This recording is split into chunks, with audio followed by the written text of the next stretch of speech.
subsidiary and associated companies in the UDC Act Cap 208. All we do is clearly stipulated in there. We go for priority strategic sectors in agro-manufacturing, in areas where we feel the private sector is not giving us the answer we want. You can imagine being in the road construction sector and paying 90% foreign firms to do your road construction. If there's one lesson we learned from COVID, is that lesson of self-sustenance. So if these companies are no longer to give you that service for any reason, then we are likely to lose the game or kneel down and plead. We do equity financing, lease financing, and shareholder loans where necessary. The objectives you can read from the Act. We've made some small contributions since we were re-established. So you'll go down until you see a picture of a factory of gloves. Sorry, I'm skipping now so that I can fit in Mildred's time. So we've intervened in Namamve here. Remember the president's statement that I read at the beginning, we shall produce these gloves. We are now producing these gloves in Namamve. So we are currently supplying about 70% of the NMS demand. Our target is to increase this to get 100% NMS, but also go to other JMS and the private sector. So this is import substitution. We have a total of 18 investments over these years. On the next slide, I've talked about road construction. We've also intervened in a local road construction company called Abeka to try and build local construction capacity. We are now happy we are doing currently Busunju Kiboga Hoima Road. We are also doing Matuga Semuto Kapeka Road, and we have signed contracts for Bubulovo Duda and Mbali and Kokonjero roads. We need to build our own local capacity to do this infrastructure. Of course, we would be happy if the Minister of Works could pay us all our outstanding dues, or else it's becoming hard to continue to work. We invested in Kalangala Infrastructure Services. We provide the ferry system between, if you go through Masaka, those ferry services you use, we have a 50% stake. I used to say we are the Umeme of Kalangala, but now I will say we are the UEDCL of Kalangala. And we are also the National Water of Kalangala through Kalangala Infrastructure Services. These are again interventions, and we've seen a lot of growth on that island as a result of these interventions. To have electricity, rich hotels are coming up, the beautiful beaches, and I can assure you on Friday it's very difficult to get space on that ferry to cross. Most recently, under pressure, we were given 1 year to work with the private sector to establish the Speak Resort Convention Center.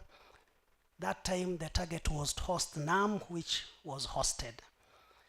But we need to continue marketing this infrastructure as a country, not to leave it to a company, so that we can have growth out of it. Today, it hosts most of our meetings. Seating capacity, main hall, 3,800 people. Overall rooms, 12,000 people. So we have capacity to host basically any kind of conference or convention in the world. The future of industrialization, I'd hoped to spend a bit of time here. We are seeing a lot of global disruptions coming in. There are shifts in power centers. Proper alignment is critical. We've seen power centers, US, Europe, BRICS, China, and those kind of things. We've seen disruptive trade barriers happening, tax incentives or disincentives from different countries.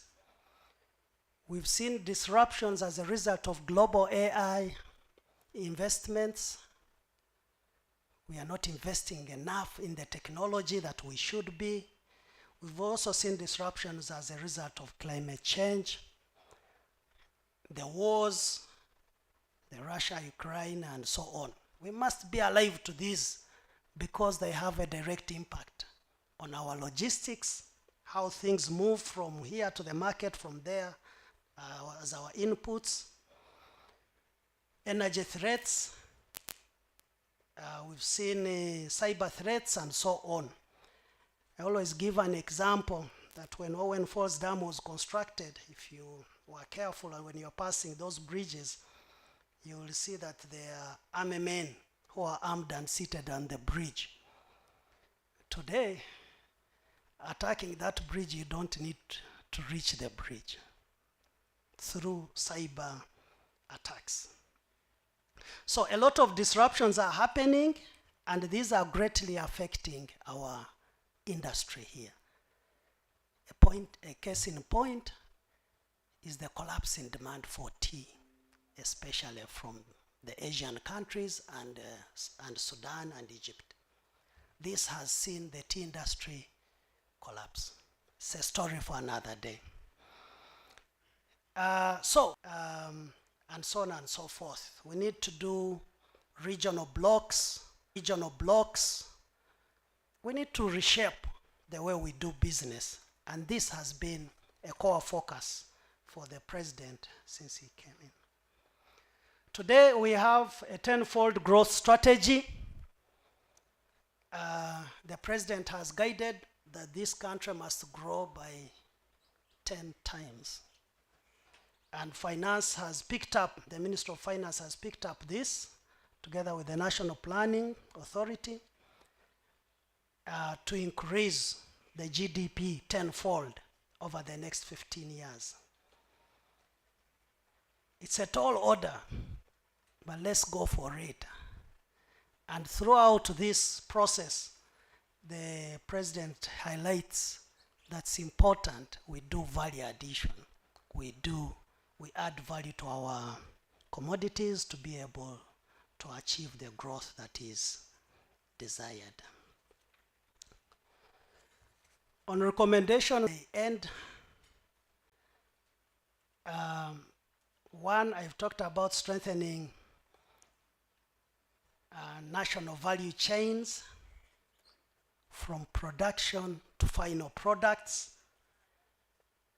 And that's the angle UDC has taken today.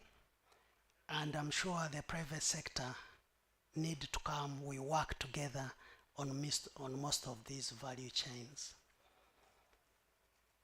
We need to de-risk upstream activities and formalize outgrower systems to support a raw material problem. You get a community that comes here, convinces the president or the minister and say, we have a lot of cassava. Please come and establish a cassava factory. You go there in a season and you do your feasibility, the cassava is positive. You establish a factory, you look for the cassava, you don't see it. Now, as a business, you are not going to grow value chains. It becomes someone else's responsibility. So we need to work together and deliver as one, as government and the private sector.